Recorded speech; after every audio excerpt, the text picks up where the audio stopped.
On prend la liste, on fait un check de tout, point par point, et on commence à mettre dans les sacs. On a le Jetboy qui est là. On est bon. Les frontales, c'est bon. Piles supplémentaires. Les deux Arva, on a des piles pour les Arva au cas où. Ouais. Bon. Ok. On est bon là-dessus, on passe aux techniques un peu. Tapis de sol, crampon, tous ces trucs. L'idée d'Odyssea cette année, c'est de faire une sorte de retour aux sources, les Pyrénées pour moi et le golfe de Gascogne pour Damien.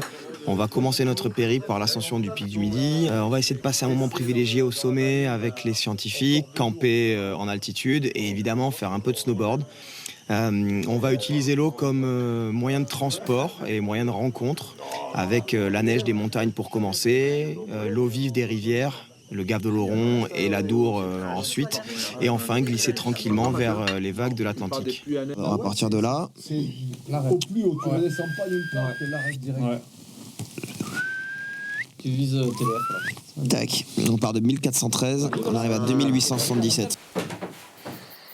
Il est 6h30 là, et du coup ça attaque assez pentu dès le début là.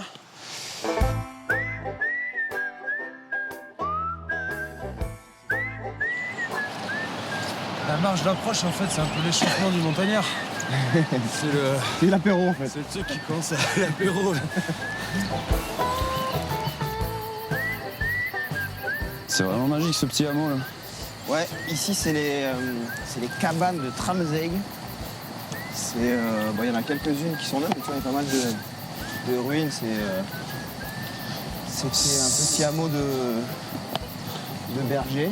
Et le pic du Midi, avant de s'appeler le pic du Midi, il s'appelait le pic d'Ariz. Toute cette vallée, c'est la vallée d'Ariz. Et il me semble qu'en vieil occitan ou un truc dans le genre, Ariz, ça voulait dire haut. Donc tu vois, haut. Okay. Le pic de l'eau, quoi. Donc le pic de l'eau.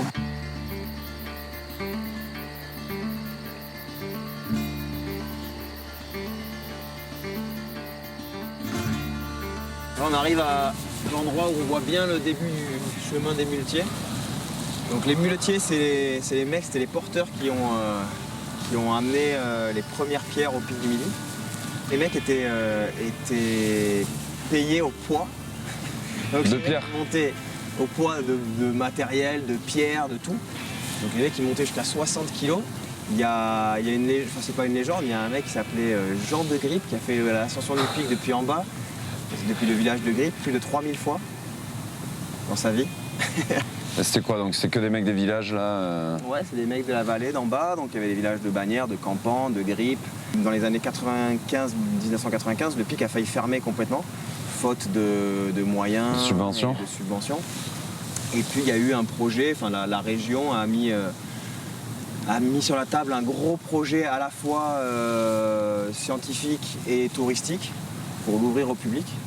Et c'est comme ça que le pic a survécu et qu'on peut maintenant, grâce à un téléphérique qu'on ne va pas emprunter aujourd'hui, si possible, monter au sommet. D'ailleurs, on voit la veine, ça s'ouvre un peu, on commence à voir la veine, on commence même à voir le sommet du pic. faut aller tout là-haut, quoi. Je sais pas combien de temps ça va prendre, mais Mathieu dit 5 heures. C'est sans compter sur mes prouesses pyrénéistes. Et ça se recouvre déjà. Bon, allez, on va pas perdre de temps.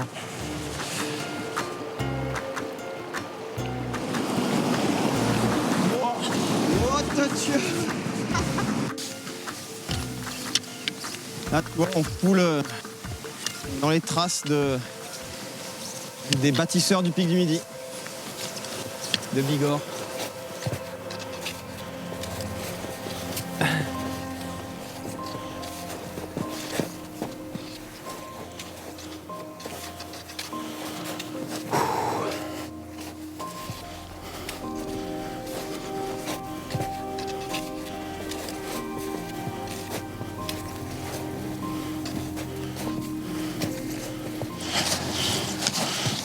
Si la neige elle est comme ça, c'est parfait.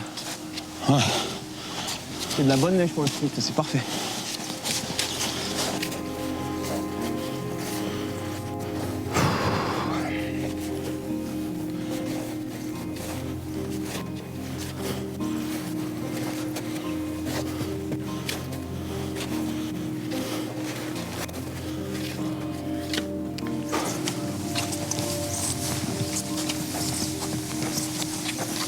Allez là, hein, on va pouvoir passer en mode split, je pense que... Ouais, c'est bon là? Ouais, c'est cool, on va être mieux. Si la neige elle est bonne.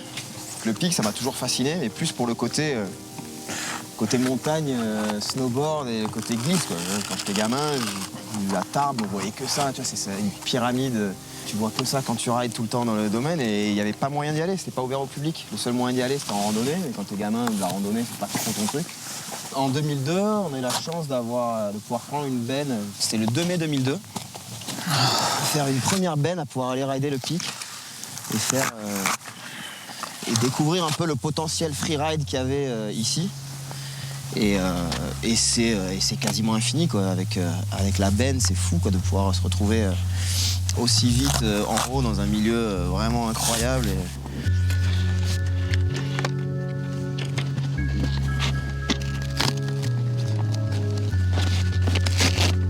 Hop, sur pec.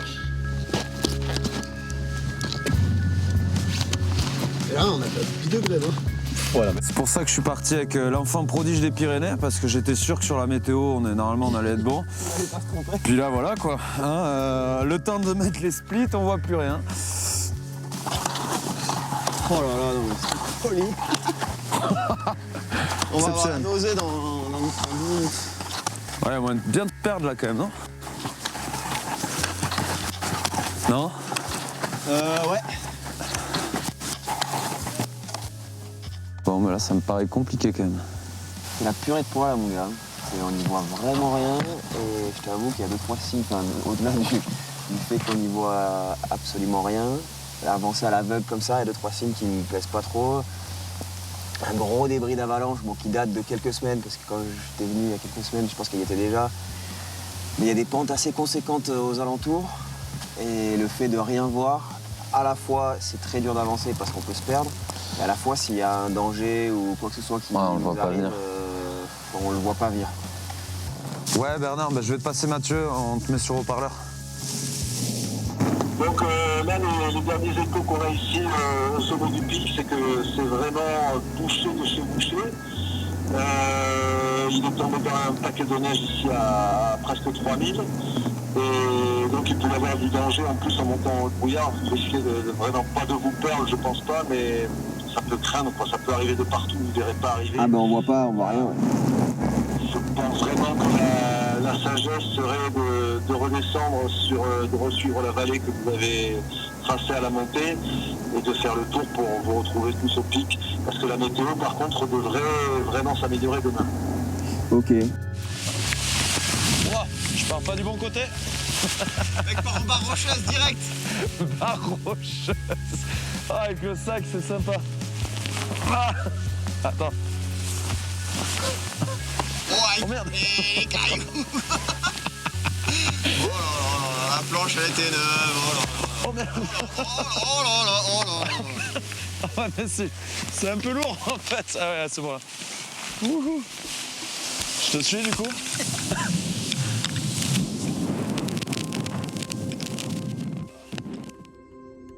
Si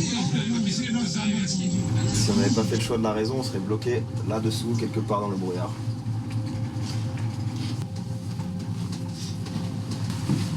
On ne voit rien. On est mieux. Ce que je fais en général quand j'arrive ici, c'est que je vais sur la terrasse direct. Voilà, même si le temps est pas terrible, Merci. il va y avoir un micro dans le call. Mais c'est toujours au moment d'aller sur la terrasse. Ah ouais, on voit pas grand chose. Salut Nico. Salut, bienvenue au pic. Damien, moi je pense que tu connais Mathieu déjà. Ça, Nico? On est habitué des lieux. Ça c'est quoi, c'est samedi là? Ouais, ah tiens, et t'as vu, dimanche, par contre, grand beau là. Ouais, grand soleil. Là, vous avez un truc à saisir. Ok. Ah, Bah, ouais. on mise tout sur demain après-midi dimanche. Bon, bah, on va aller visiter. Mais c'est parti, allez, on va aller se perdre un petit peu dans les couloirs. Du coup, on est dans la bonne ambiance pour se représenter ce que vivaient les mecs il y a plus de 130 ans là. Avec leurs petites bougies pour aller dans la tempête faire leur relevé météo. Et là, ils étaient sous terre pour rejoindre derrière les instruments d'observation. Ce tunnel, son existence quand même, elle a une sacrée importance parce qu'il faut pas s'imaginer. Le moindre mètre creusé, il a son prix ici. Depuis 140 ans, on a un relevé systématique de la température au pic. On parle de réchauffement climatique. Au pic, on le mesure concrètement. Et là, on a mesuré qu'il y a eu une augmentation moyenne de la température en 140 ans de 1,6 degré. Tu vois ? Au pic. Ah ouais. Voilà. Et on va dire une montée du zéro ISO, ce qu'on appelle en montagne, hein, c'est l'endroit où tu as le 0 degré, l'altitude à laquelle tu as le 0 degré, qui serait montée entre 200 et 300 mètres au-dessus de ce qui était il y a 140 ans. Donc c'est pas des petits chiffres, tu vois.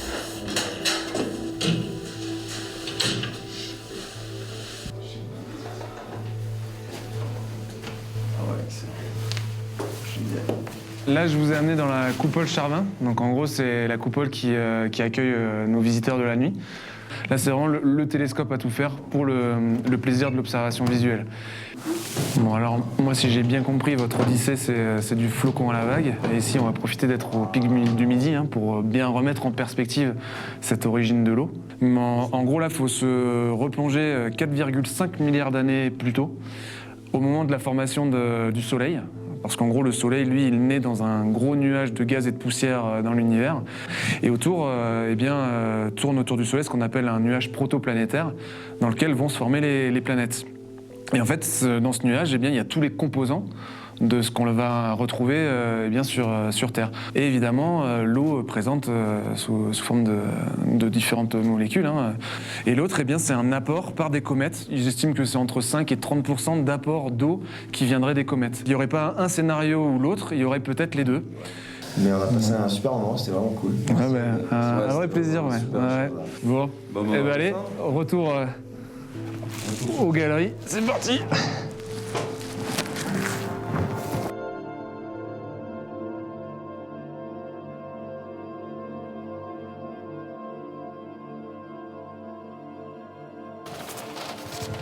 Se réveiller dans un cadre comme ça, pic du Midi, juste pour nous.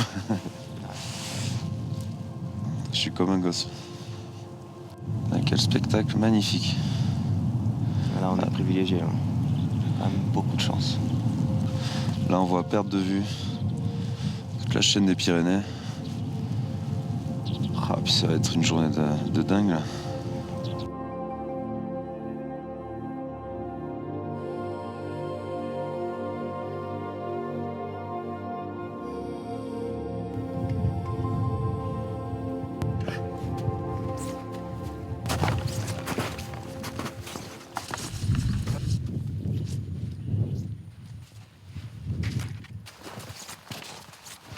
Alors écoute, on va faire là on va partir là sur la classique tranquille. On va descendre un peu là au niveau des laquais.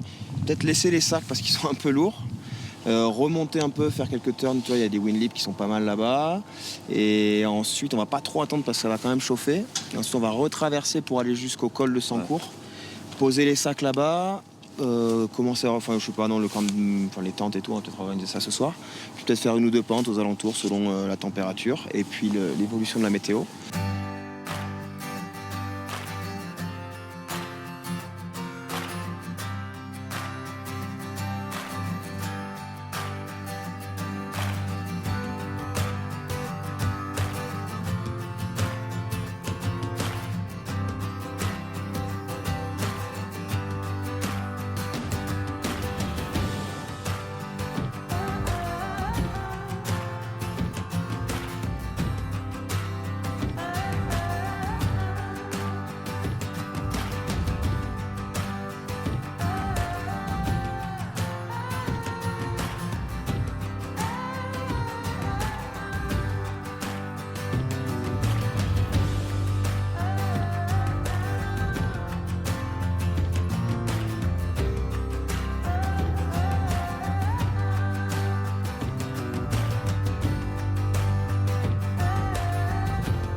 Ah non, c'est bon.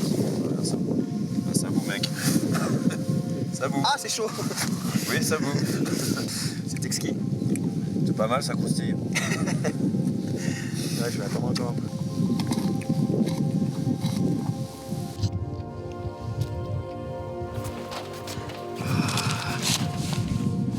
Oh, c'est trempé. Je vais te la mettre au-dessus de la tête en plus. Elle va être bien là. Elle va bien sécher ici. Ah putain, je l'ai pris dans la gueule. Oh, je me motive. Ah, c'est froid. Ah de merde.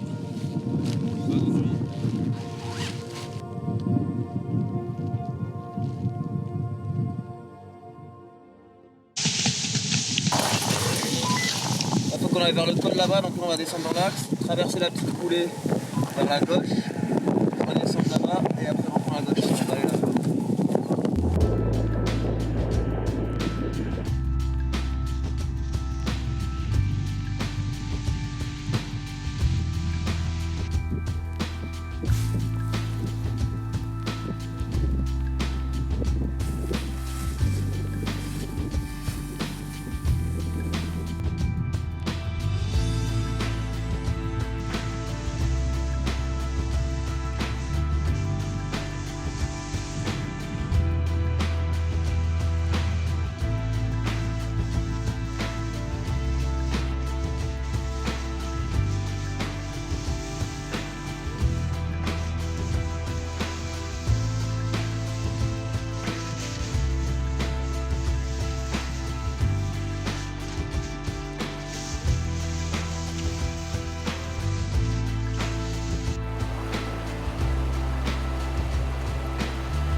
Bon, je crois que ta planche, elle a un peu souffert pendant le trajet. T'es content? Ah, c'est cool. Première étape terminée. Bayonne, nous voilà. Pas encore, il y a encore un peu de chemin. Ouais, mais bon, ça, c'est sur de l'eau, là.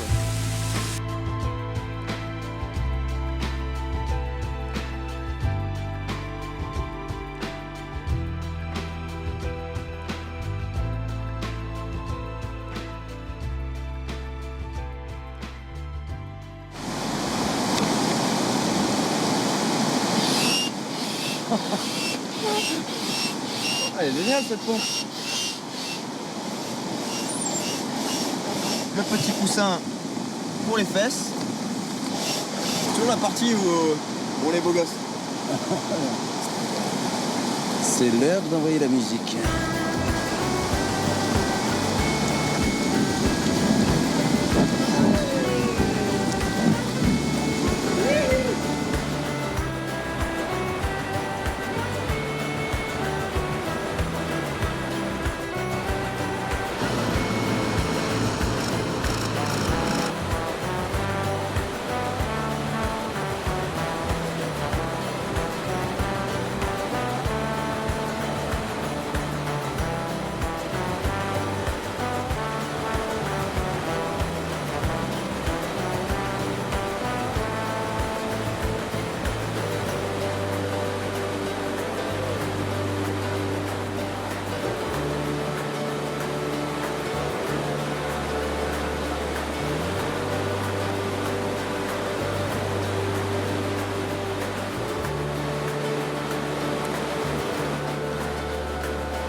La combi mouillée, la rivière à 8 degrés. Et les matins, t'as pas envie.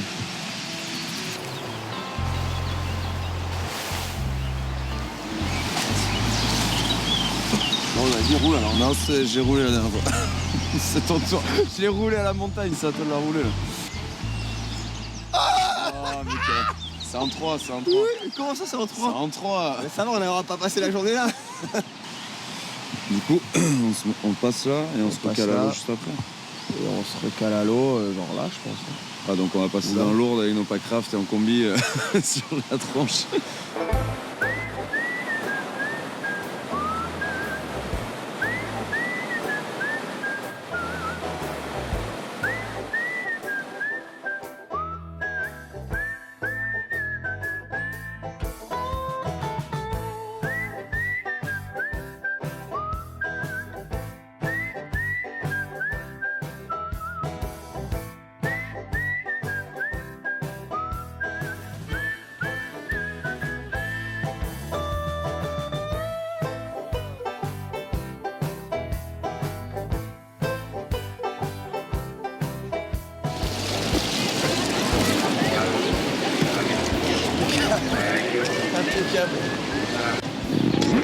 Bonjour.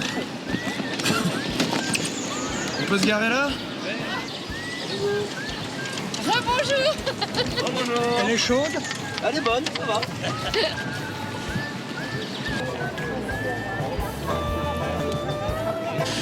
Faut expier nos péchés. Ça commence par un pèlerinage.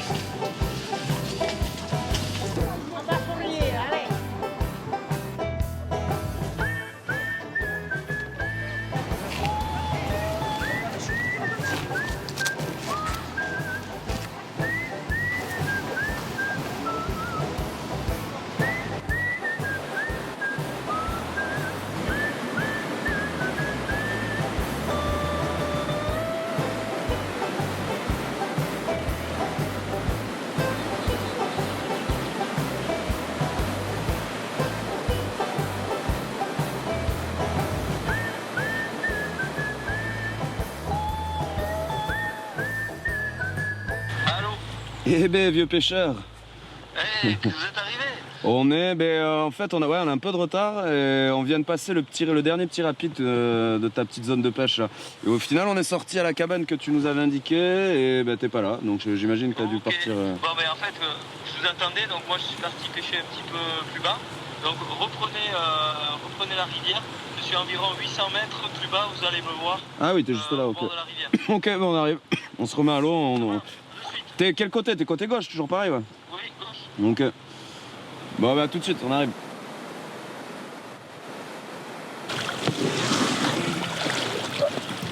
Bon, ça va? Ça va et toi? Ça va.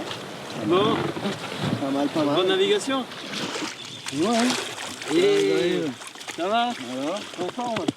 J'espère que tu nous as préparé C'est bon? le repas. Pas encore. Ça me serait tardé. Et si vous êtes chaud, on pourrait aller sur un affluent là, du Gable, tester un peu la pêche à la mouche.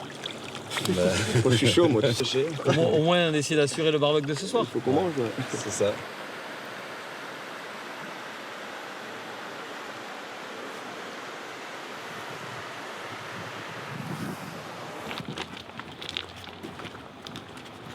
À cette époque-là, Jeudi.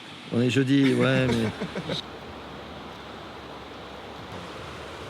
Voilà, donc l'objectif en fait c'est de faire voler la soie jusqu'à atteindre la distance voulue pour réussir à poser la mouche sur la truite. Et on recommence jusqu'à que la truite décide de prendre la mouche, ou pas d'ailleurs. Ce que j'aime bien à la pêche à la mouche, c'est le côté aérien de tout ça, qu'il faut jouer avec les aimants, avec le vent, la hauteur d'eau, les arbres qui nous entourent. Et c'est surtout en fait l'approche silencieuse qu'il faut avoir. C'est être à l'écoute des éléments.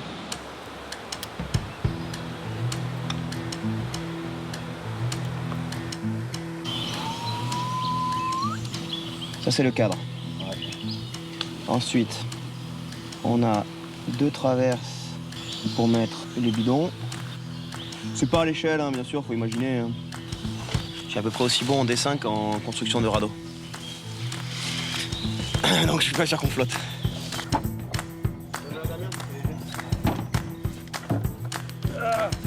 Première étape, c'était déjà de trouver le bois, mais ça c'était cool. Jean-Yves il nous a trouvé du bois. Ensuite, respecter un peu le plan, couper les longueurs, faire des encoches là pour que ce qu'on appelle à peu près à mi-bois pour que ça rentre bien et ça stabilise, ça solidifie la structure.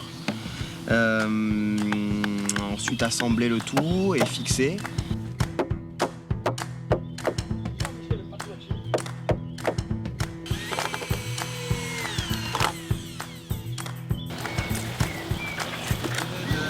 Ah non mais je sais pas faire des nœuds. Mon père il a essayé de m'apprendre. Tu veux l'accrocher quand il y a vraiment plus de... Les bidons, Voilà, là, on cale ici. Ouais, celle-là. Cette année, c'est particulier parce qu'il tombe beaucoup de neige cet hiver. Et au printemps aussi, il y a très peu eu de redoux. Ouais, pour l'instant. Ce qui fait qu'en fait, maintenant qu'il y a les premières chaleurs, de suite, ça fait des débits qui sont relativement importants. Vous l'avez vu sur le gave, hein, de toute façon, c'était assez mouvementé. Et là, jusqu'à l'estuaire, vous allez retrouver des débits importants parce qu'on est en pleine fonte de neige. Ça, c'est un plan du frère de Jean-Yves. Il a un copain qui travaille dans une scierie là. Du coup, il nous a eu ces doses de pain là qui nous font un très beau plancher. Donc c'est cool, il y a encore les marques d'écorce. Ça va faire un joli radeau tout ça.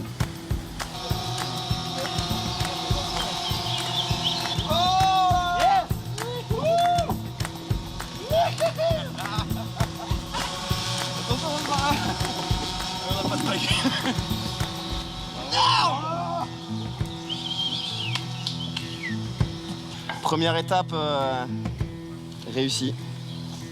Ça flotte. Alors après, comment ça va avancer, on ne sait pas. Mais déjà, ça flotte. Un peu bluffé que ça marche aussi bien en fait. C'est cool, c'est une bonne chose et je pense qu'ils vont arriver à Bayonne sans trop de difficultés avec ça. Ah, après c'est du feeling, il faut sentir la rivière, se mettre sur le côté quand le courant est dans le sens contraire et savoir se mettre au milieu de la rivière pour suivre le courant qui descend vers Bayonne, quoi. Ouais, chouette, belle aventure, très très belle aventure. Bravo les gars.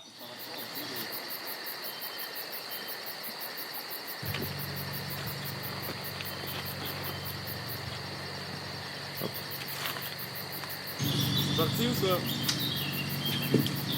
Allez, go. Allez, vous êtes prêts? Let's go. C'est parti. Allez.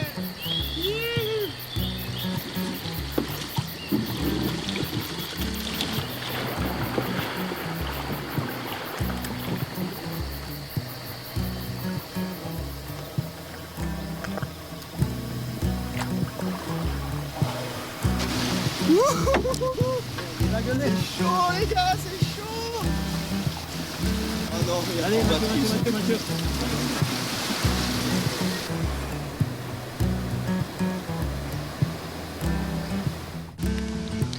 Bon alors, première impression? Ouais, c'était chaud. C'était chaud. Plus chaud qu'on pensait.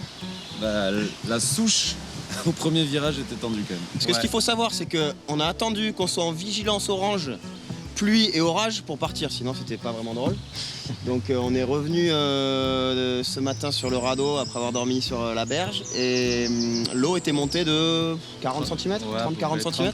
30 à 40 cm. Là, ça fait une vingtaine de minutes qu'on est parti. Il nous reste encore un virage délicat à prendre.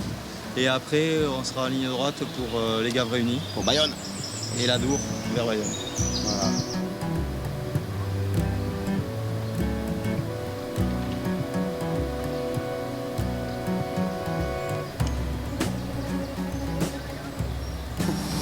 Accroche-le, alors vite, fais le tour.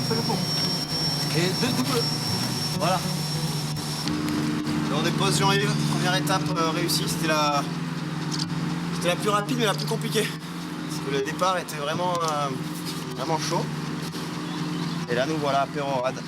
On arrive dans la civilisation, première ville.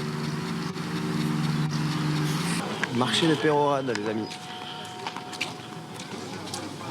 C'est le jambon qu'on a désossé, dégraissé, frotté au poivre et mis dans un boyau naturel.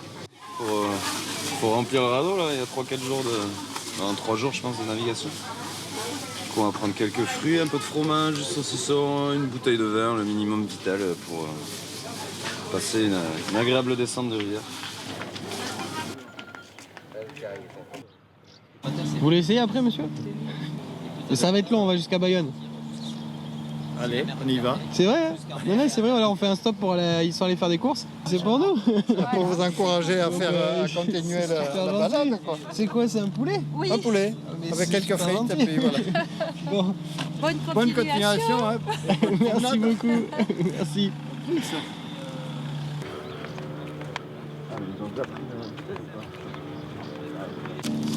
On va pouvoir bien manger. Et on va accoster dans Ah ouais, on va s'arrêter tous les 100 mètres.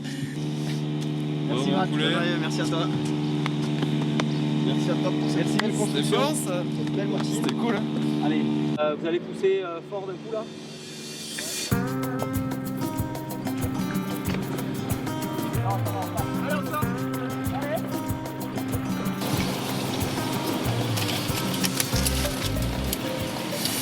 Je sais pas si monsieur et madame de Pérorade vous vous reconnaîtrez. Mais merci. Beaucoup.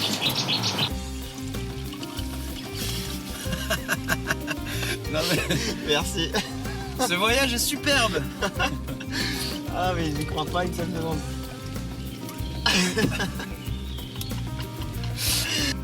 Bonne sieste. Elle nous a proposé le café. Elle nous a proposé le café, mais elle voulait qu'on fasse demi-tour parce qu'elle avait pas eu le temps de prendre la photo.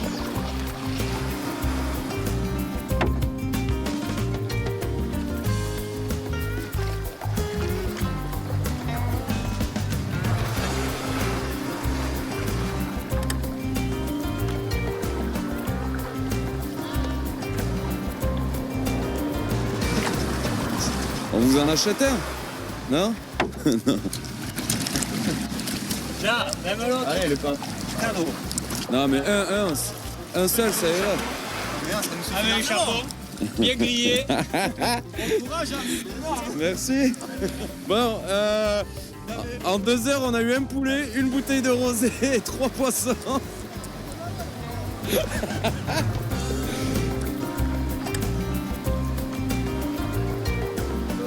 Ils vont me braquer là. Non. Ils filment et tout quoi. Non, 3 jeunes marins quoi. Ouais, bien là. Putain, ils vont jusqu'à Bayonne, ils ont eu courage. Et je te jure, tu te marres quoi. Je vais oublier quoi.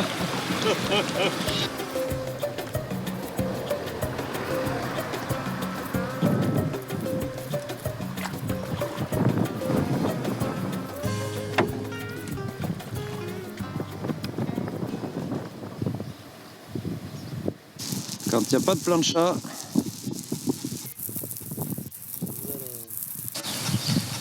C'est fumé au pain. Et ça sent un peu Castorama quoi. Là il est 20h, on a 2 heures jusqu'à la tombée de la nuit. Je sais pas, on peut tenter de naviguer un peu de nuit. Hein. Je sais pas, jusqu'à minuit, un truc comme ça. Encore, et puis au pire, on a de la marée, on a encore 5 heures de marée descendante. Ouais, à la limite, on fait des quarts et on continue pendant la nuit hein, jusqu'à ce que ça...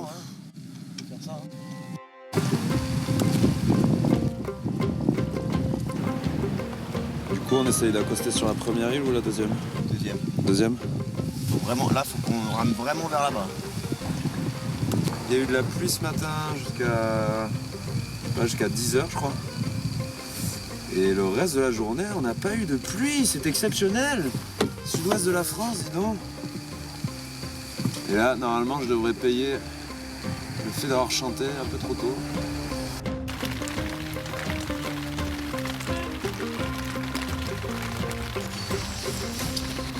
Tu m'as l'air de bonne humeur, Matt, aujourd'hui. C'est le soleil qui te... C'est le soleil qui... Au niveau de la météo, c'est comment? On est bien. En termes de prévision météo, nous avons... Ça va le faire, Matt, ça va le faire. On y croit à mort. Le soleil peut revenir à n'importe quel moment. C'est la beauté du Pays Basque.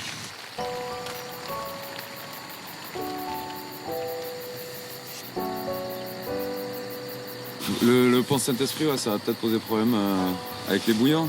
Ben oui, derrière il y a des marmites, il y a du courant qui tourne dans tous les sens. Il faut passer à l'étal bas. Et donc demain, si vous voulez passer le pont Saint-Esprit, il faut y arriver pour 15h. 15h, Fin du descendant. Ouais.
Ils sont arrivés un peu plus en avance que nous. Visiblement, ils sont arrivés bien en avance ou on arrive en retard, je sais pas. Mais bref, on célèbre le soleil qui est de retour. Et une belle arrivée dans la plus belle ville du monde, Bayonne. C'est en fait, attendez, chaque pause.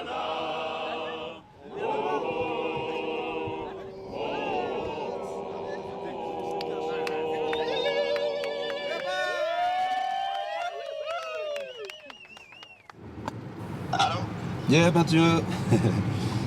Ça va, petite voix.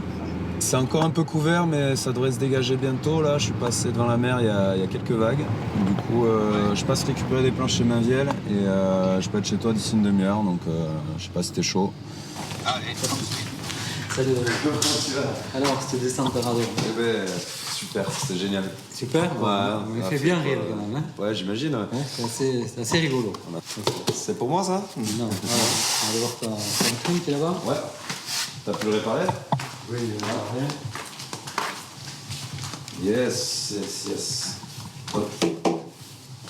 Voilà, tu vois, on voit rien du tout. Hein. Ah, nickel. Ah, t'as même pris la peinture et tout, super. Ça fait 20 ans que tu me fais des planches. Hein? Quel âge t'avais, toi? Je sais pas, je dois avoir 13-14 ans, je pense. 14-15 ans, je sais pas. Bon, je pense 14-15 ans. Ouais. C'est une fille qui s'est faite sur Anglette, qui m'a dit, écoute, je t'ai amené un gamin, je pense qu'il a un petit potentiel de surf.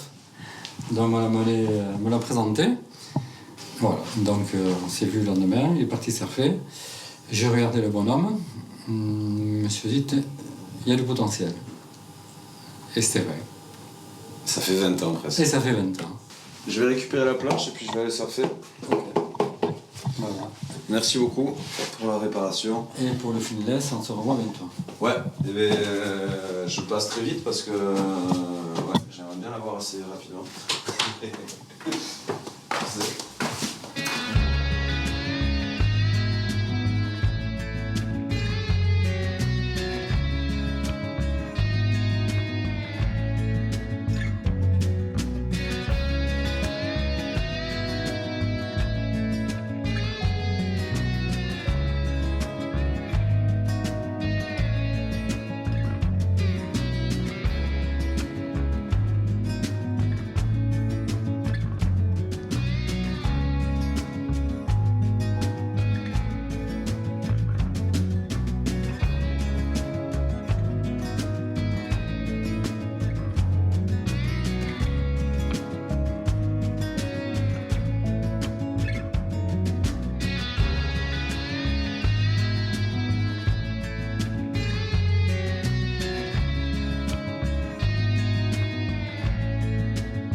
Là, il y a souvent des vagues, je pense qu'il vaut mieux se foutre ici. Hein. Et là, je sais qu'il y a le port en plus, il y a peut-être moyen de débarquer là. Pendant la saison estivale, ça devient un peu difficile de surfer. Du coup, on s'est dit qu'on allait continuer notre aventure au fil de l'eau avec un vieux Bicat que Mathieu a dans le jardin. Et du coup, le but, ça serait de partir, de mettre le catamaran à l'eau à Guétari et d'aller jusqu'à Guétaria en Espagne, Pays Basque Sud. Et puis ça sera l'occasion de lui faire découvrir des spots un peu moins fréquentés. Ouais, d'accord, la machine. C'est pas grand, hein. Ah, non. C'est aussi grand que le radeau.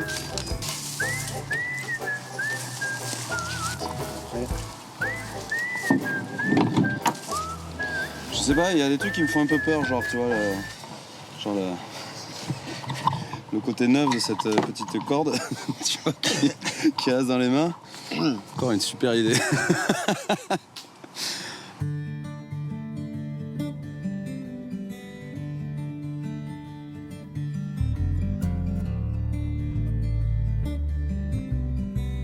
Là, du coup, on est à Guétari. C'est pour moi le plus beau village du Pays Basque sur la côte. J'ai vécu 2 ans ici, là, il y a quelques années, en face de la célèbre vague de Parlementia, qui est un spot très réputé pour les grosses vagues l'hiver. Et le nom en lui-même, ça date du 15e siècle. C'était à l'époque des différents villages. Ils se réunissaient sur la corniche, là-bas, juste en face de la vague. Et c'est là où ils parlementaient. C'était un peu le conseil d'agglomération de l'époque. Et c'est assez drôle, c'est qu'aujourd'hui, ça continue à faire débat. Et personne ne sait trop si c'est Bidart ou Guétari. J'aurais tendance à dire que c'est Bidart, mais bon. Donc là, on a rendez-vous avec Pachi Tamorendegui, qui est mon plus vieux copain d'enfance, avec qui j'ai commencé à surfer, à pêcher. Bon, et tu vas nous faire visiter la salle d'histoire. Le Cantiu. Le Cantiu. Ouais.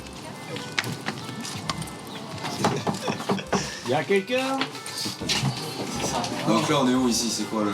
Ici, c'est un peu le local, mais le local avant, c'était le local des marins, hein. C'était le local chimique, c'est ça, tu vois? C'est ça, local c'est ça. Et Chimoul. Et avant, c'était une école. D'accord. Et il y avait la cour de récréation, elle était là. C'est la seule école où tu sèches pas les cours, quoi.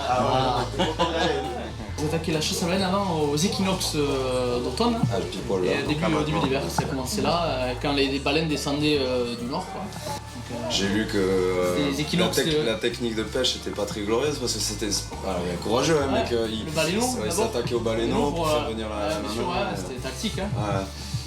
Le port de Guétari, t'avais côté Guétari et côté Bidart. Il y a toujours eu. Guétari, il y a eu des pêcheurs, quartier des pêcheurs de Bidart et quartier des pêcheurs de Guétari. Il y a tout le chenal sépare Guétari, par le Mentia. C'est Bidart. Ouais. Non, mais moi, c'est ce que je disais tout à l'heure. Je disais, si je me mouille, je dirais que c'est Bidart. Les Alpes, c'est Guétari, mais par le Mentia, c'est Bidart. Je suis de débat, moi. Ça me va.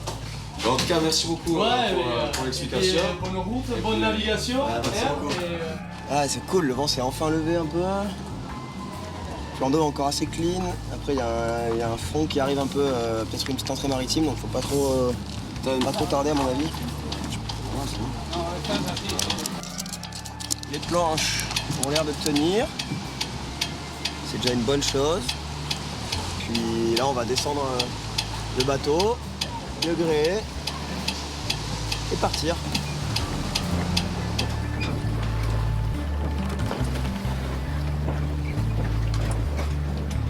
Premier virement de bord moyennement réussi. Il y en a un qui a du vent, mais en fait il n'y en a pas beaucoup. Là, c'est pas des folies.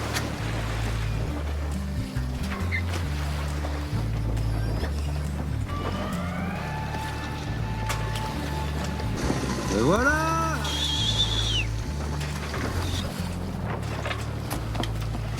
C'est trop bon la voile, c'est incroyable.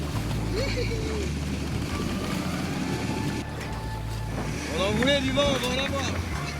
Je crois qu'il y a une énorme tempête qui arrive.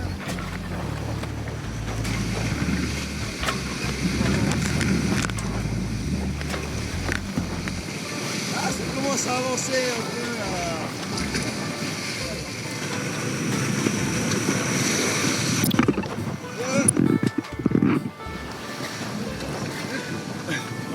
C'était chaud. C'est retourné là mon gars. Allez. Failli planter. Faut planter du bateau. Là, le dernier rapport météo, il y a de l'orage sur les montagnes. Et sûrement un gros coup de vent en soirée. Du coup, comme c'est notre première navigation, je pense qu'on va aller se mettre à cale sèche dans le port de Sokoa à Saint-Jean-de-Luz.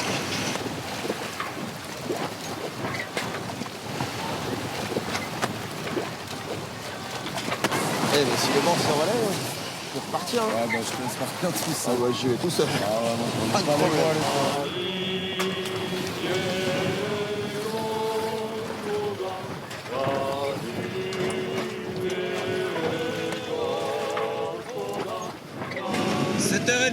Deuxième jour, et le vent est là. On va essayer de surfer la petite vague de Sainte-Barbe avant de repartir vers Hendaye et la frontière espagnole.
Bon, c'était cool, ces petites vagues. Grave, bah, ça manquait un peu de power les vagues, mais la navigation c'était... Avec le long, il y a toujours moyen. Ouais, mais navigation, super expérience. Ouais. T'imagines qu'on est parti des montagnes et là on se retrouve sur l'océan. Ouais, comme quoi l'aventure, pas besoin de partir à l'autre bout du monde. Hein. Ouais, ça va pas être exotique une aventure normalement? Oh écoute, le Gave de Laurent c'était un petit peu exotique. Hein. Ouais. Et des champs de kiwis. Et des moustiques. En masse. Ouais, du coup, on va jusqu'où comme ça? Je sais pas trop. Sur l'océan, il n'y a pas de frontières, non?